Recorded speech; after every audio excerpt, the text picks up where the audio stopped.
नमस्कार दोस्तों, आज मैं सुनाऊंगी लकड़हारा और सुनहरी कुल्हाड़ी की कहानी। सालों पहले एक नगर में एक लकड़हारा रहता था।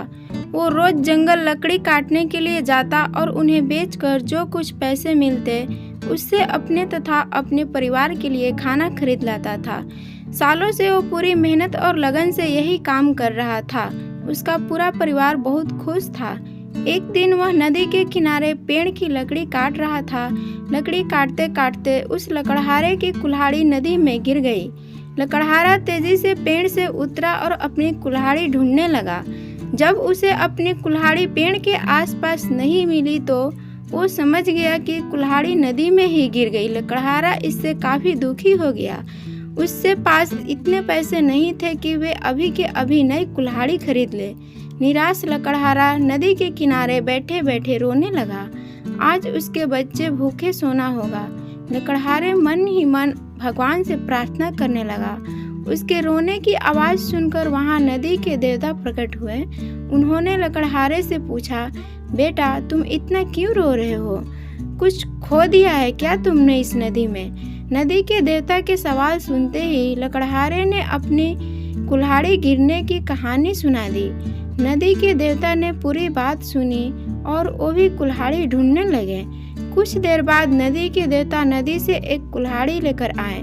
यह सोने की कुल्हाड़ी थी। लकड़हारे ने ईमानदारी से कहा, यह मेरी कुल्हाड़ी नहीं है।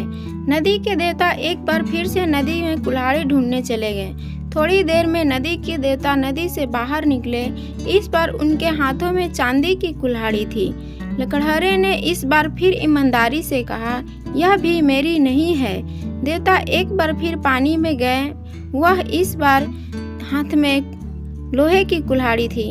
लकड़हारा के चेहरे पर बड़ी सी मुस्कान आ गई। उसने अपनी कुल्हाड़ी पहचान ली। लकड़हारे की ईमानदारी को देखकर नदी के देवता को काफी अच्छा लगा। देवता जानते थे कि लकड़हारा एक बहुत गरीब इंसान है, तो उसे झूठ नहीं बोला। नदी के देवता ने लकड़हारे से कहा कि तुम्हारी जगह कोई और रहता तो सोने की कुल्हाड़ी झट से ले लेता, लेकिन तुमने ऐसा बिल्कुल भी नहीं किया। तुम्हारी ईमानदारी से मैं बहुत प्रसन्न हूँ। मैं तुम्हें उपहार में सोने और चांदी दोनों की ही कुल्हाड़ी देना चाहता हूँ।